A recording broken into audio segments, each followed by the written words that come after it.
रात के लगभग 11 बजे थे। शहर की सारी गलियां शांत थी, सिवाय एक अंधेरी संकरी गली के, जहां अजीब सी सरसराहट सुनाई दे रही थी। राघव ने उस गली से गुजरने का फैसला किया क्योंकि उसे जल्दी घर पहुंचना था। ये गली शहर की सबसे पुरानी गलियों में से एक थी, जहां अक्सर अजीब घटनाएं सुनी जाती थी। जैसे ही राघव गली में दाखिल हुआ, उसे ठंडी हवा का झोंका महसूस हुआ। उसने अपने जैकेट का कॉलर ऊपर किया और तेजी से कदम आगे बढ़ाने लगा। गली के दोनों तरफ ऊंची ऊंची इमारतें थीं, जिनकी खिड़कियां टूटी हुई थी। हर कदम पर लगता जैसे कोई छिपकर उसे देख रहा हो। अचानक राघव को पीछे से किसी के चलने की आवाज सुनाई दी। उसने मुड़कर देखा, पर वहां पर कोई नहीं था। दिल की धड़कन तेज हो गई, लेकिन उसने खुद को समझाया कि शायद ये उसका वहम है। कुछ कदम और चलते ही एक पुरानी स्ट्रीट लाइट जलने बुझने लगी। राघव के सामने एक धुंधली परछाई उभर आई।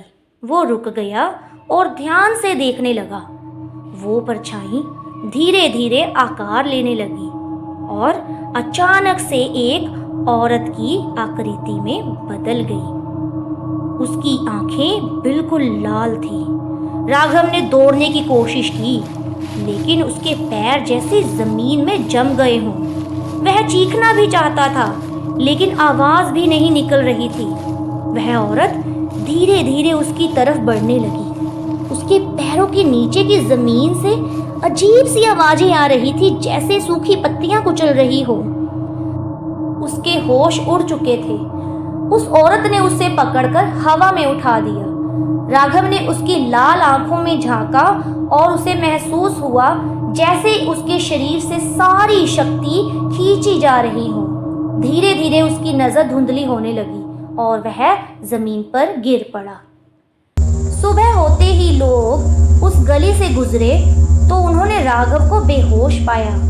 उसकी सांसें तो चल रही थी, लेकिन उसकी आंखों में गहरा डर साफ झलक रहा था। कोई नहीं जानता था कि उस रात राघव के साथ वास्तव में क्या हुआ, लेकिन उसके बाद से वह कभी पहले जैसा नहीं रहा। कहते हैं कि उस गली से गुजरने वाले कई लोग भी ऐसी ही अजीब घटनाओं का शिकार हुए हैं। आज भी जब रात का अंधेरा घिरता है तो लोग उस गली से गुजरने से बचते हैं, क्योंकि कोई नहीं जानता कि अगली बार किसे उस डरावनी आत्मा का सामना करना पड़ जाए।